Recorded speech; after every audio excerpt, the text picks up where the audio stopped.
LIF News Time 8:17. There was an epic ice storm in Canada in 1998.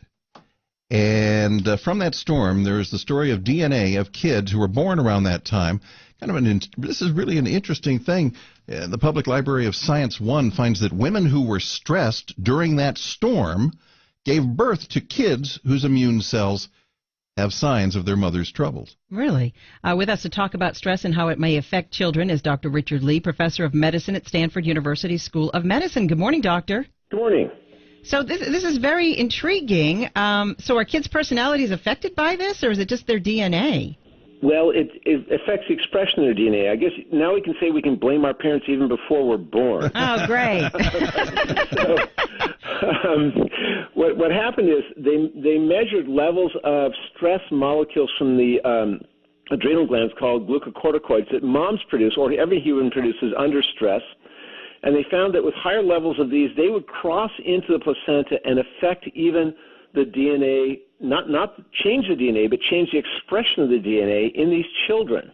Now, we know that stress will affect our own DNA, and that's a lesson that needs to be learned from this as well. You can't change your genes, but you can turn them on or off, sometimes in your favor and other times to your risk. And what they found is that these stress molecules produced by moms would cross over into the fetus and affect expression of genes with respect to the immune system and with their own neurologic adaptation to stress. Can you give me an example of how that would translate into a child and maybe their behavior? Well, they have their own. We have our own genes that help us manage stress. We're learning more of them, and they have to do with how our body turns on and off chemicals in our brains that help us communicate. And if you block a gene, the gene is there, but if you turn it on, it will turn on the enzyme that produces more of these chemicals in your brain that help you adapt to stress. And we know of one of these, and the people who have this gene turned on, they have the warrior gene.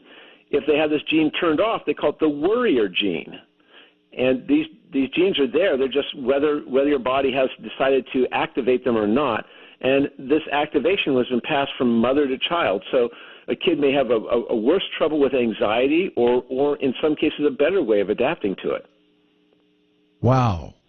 I had a great question there, but you just kind of lost. See, when you said the warrior gene or the worrier gene, I Correct. thought, okay, now this is what I was getting to.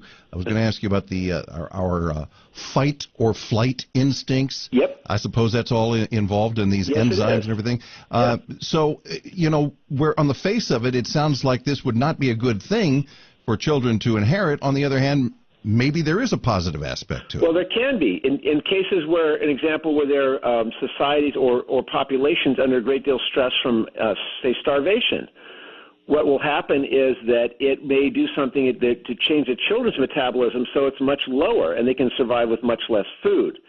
The problem is those same kids, when they get in an environment where food is unrestricted and there's a lot of carbs and junk food, they'll have a much greater problem with obesity. So how can moms try to keep their stress level down so they don't pass this on to their kids? Well, there are drugs for that, but they have consequences of their own.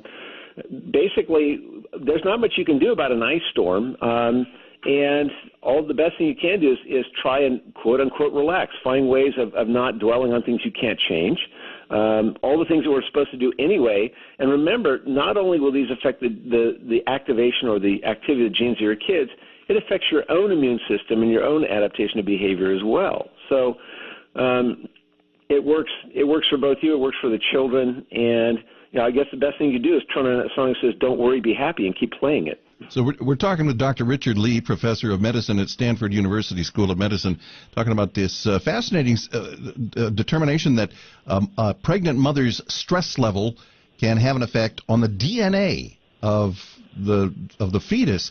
Now, what I'm curious about is at what stage of pregnancy would this have an effect, or would it be throughout?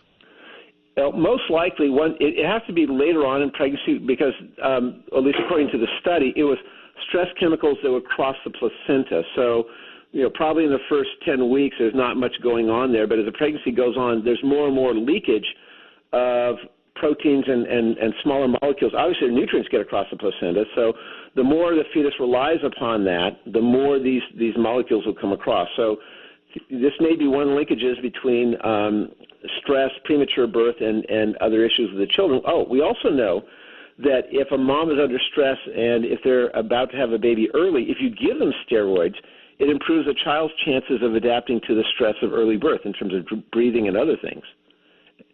Can stress be a cause of preterm birth or preterm labor? Yes, it can. And in a lot of cases, we haven't marked out the molecules for this, but many times a woman is going to hang on to the baby if they fear for their own survival. But simply all the hormones that maintain a pregnancy also go down under stress. Your body makes proteins that lock up those hormones and take them out of circulation. And that occurs whether you're pregnant or whether you're heading for an exam or whether you're just stressed out of work. Okay, forgive me for putting it this way because I don't even remember high school biology and so forth. But what I'm getting out of this study is that it's fascinating, but so what? I mean, what can we do with this information? Well, that's the thing. What can you do about your genes? Well, in this case, it simply shows that the genes, although they're fixed, there are things that happen to us that can alter how they're turned on and off.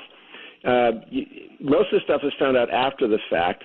There have been studies where people have undergone trauma, and it's even more interesting. They found that 13,000 genes changed how they were expressed, meaning changed how they turned on different body functions. And if you contract that, you can tell who's going to do better in recovery from trauma and who isn't. It will help predict things, but you can't change your DNA.